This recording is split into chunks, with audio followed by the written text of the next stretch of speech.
my name is Michael Crowley and I'm here to talk to you about a new piece of theatre entitled Warp and Weft, and it's by the Brutish Multitude Theatre Company. We're hoping to produce the piece next spring, March 2024. Warp and Weft is made up of two one-act plays that are thematically linked.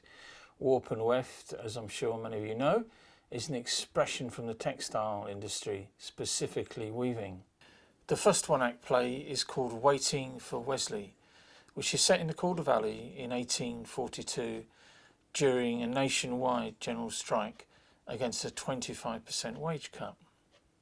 And the epicentre of that strike in the north was Halifax, and Waiting for Wesley is centred on a family of textile workers who work from home, a handloom weaver, his wife a spinner.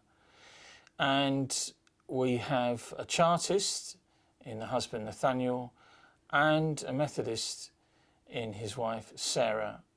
And the play looks at the wider conflict, but also the conflict inside the family.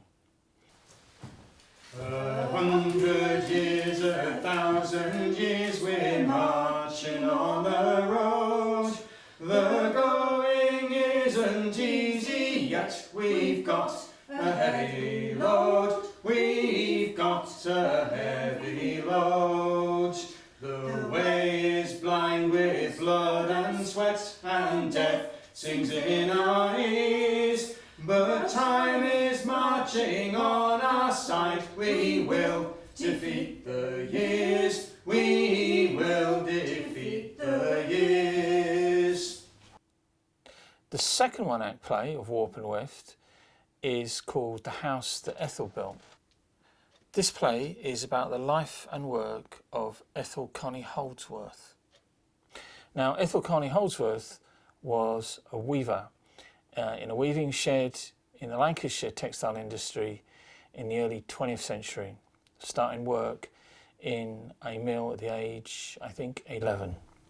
But she's much better known as a novelist and a poet and a journalist. She is arguably the first female working class novelist anywhere, really, particularly in the English language. Once upon a time, there was this girl from Osselthwhistle. Daft she was, and a clue. She were fodder for the mill, like her mother who went there when she were 9, like her mother who went there when she was 7, like everyone else in Osselthwhistle. People who didn't get to write their own names their whole lives. But this one, this girl, she went to work with a book under her apron, in her snap tin, or tucked down her stockings. She reckoned she were going to write something more than a name. She started with poetry, for poetry is what she had read to herself. Shelley and Hardy and Byron and Tennyson, and she wrote to the rhythm of the machines weaving the fustian, the pulse of the line matching the shafts of the loom.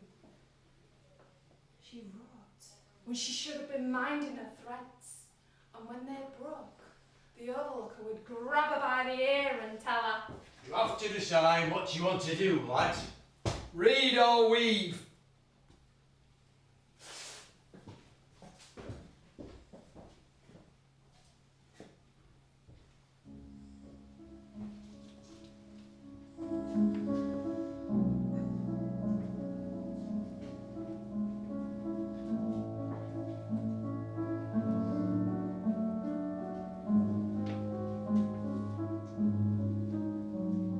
How does it feel to be Mrs. Holdsworth? remarkably similar to being Miss Carney, but thank you for asking. The play, I think, it concentrates on this aspect of Ethel's life, which was really the conflict between her ideals, her ambitions about who she would write about, what difference that would make to the world, and the demands of her publisher. You said you had an idea for a new novel. Yes. Something about a girl who inherits a fortune and builds a house for... Tired mothers. Tired mothers, yes. She entered the house, a hallway painted blue. She was speechless. On the wall, a hung painting of Mother and Child by Rubens. The carpet, not fit to be walked on. The kitchen looking out on a garden. And she says to no one, I dedicate this house to motherhood, to the tired and overburdened souls. May they learn here the joy of life. I take it she falls in love with someone unsuitable. Someone falls in love with her. What's the title? The house that Jill built. Please consider supporting Warp and Weft, two new pieces of writing that tell the story of the struggle for universal suffrage 70 years apart. Thank you.